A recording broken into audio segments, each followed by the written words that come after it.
ज्ञानामृत की भी बारिश कर रहे हैं। कबीर नगर के निष्पक्ष कबीर पारक ये छावनी में भी आज हमारे सभी कबीर पंथ छावनी के महापुरुष पधारे हैं। सबको साहेबंदी साहेबंदी। आप सभी संत महापुरुष भक्त प्रेमी जिज्ञासुजन कबीर नगर में जितने भी अपने साहेब के मानने वाले महापुरुषों का कैंप लगा है। आज उनका एक जगह दर्शन मुलाकात हुआ, ये भी सौभाग्य की बात होती है, क्योंकि योग नहीं बनता है सबको एक जगह आने का। तो ऐसे अवसर पर आओ संत गोष्ठी कीजिए और खाली हो तो भर भर लीजिए, ऐसा साहिब का उपदेश है। तो ये अवसर इस कैंप के द्वारा हम सबको प्राप्त हो। उस धरोहर को संभालने की जिम्मेदारी होती है और जागृति, मानव मात्र में जागृति कैसे आए, केवल धर्म के ही प्रति नहीं, हमारे जीवन के उद्धार के लिए, जीवन शांति से चल सके, इसके लिए भी महापुरुषों का जो उपदेश है, इन कैंपों के द्वारा, छावनी के द्वारा या जगह जगह सत्संग करके महापुरुष अपना इसी उत्तरदायित्व को पूरा करते हैं। और कैंप, कुंभों में कैंप भी इसीलिए लगाया जाता है कि ये वास्तव में संतों का मेला है। कुंभ का जो मेला है वो संतों का मेला है। गंगा जमुना तो सदा से बह ही रही है, लेकिन जब संत आते हैं तभी ये कुंभ का रूप धारण करता है। आप संत सब चले जाओगे तो ये कुंभ रहेगा? संतों के आगमन से कुंभ की महिमा बनती है। हम सब चले भी जाएंगे, कुंभ समाप्त हो जाएगा, तो भी तो गंगा बहेगी, जमुना भी बहेगी, इसके बहने को तो कोई रोकता नहीं, बह ही रही है। लेकिन जब संत आते हैं, महापुरुष आते हैं, तो ये कुंभ का रूप, ये तीर्थ धारण कर लेता है ना? तो ये इसकी महिमा और महत्व है।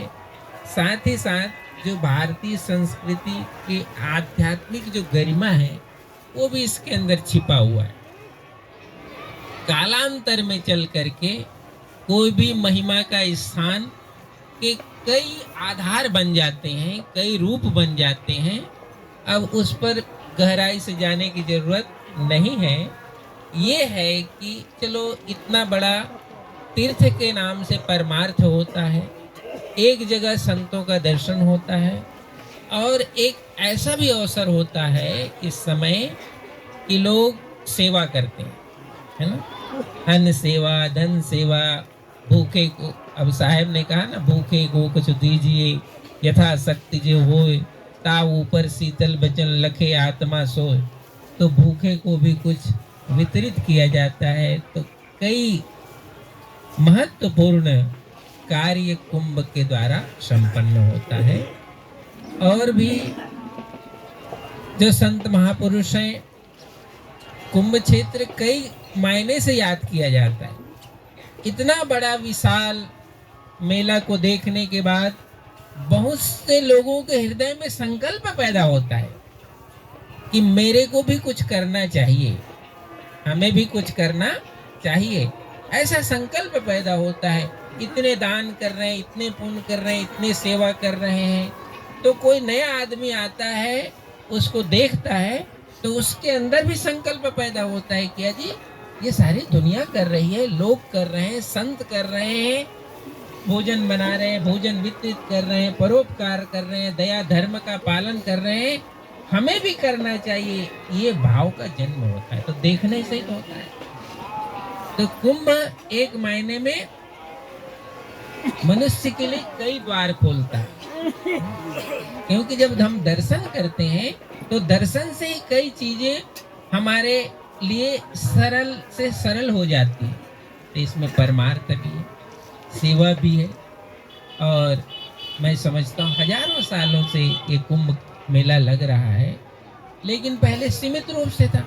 अब तो गवर्नमेंट जगह नहीं दे पा रही है, इतनी संस्थाएं आ रही है?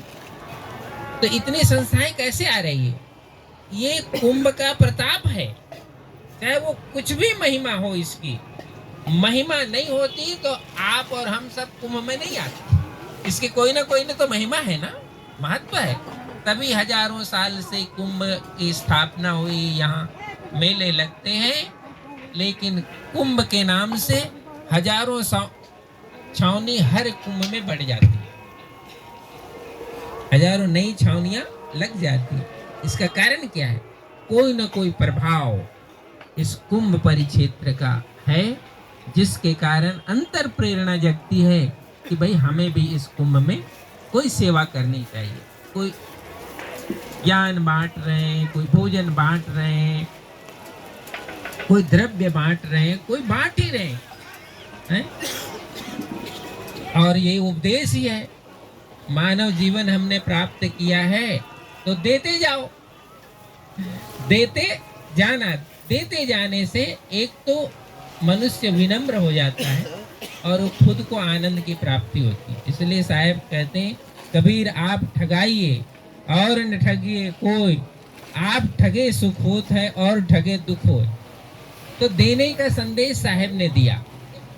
ये कुंभ कई कारणों से सबकी स्मृति में बना रहता है, उसमें ये परोपकार की भावना भी है।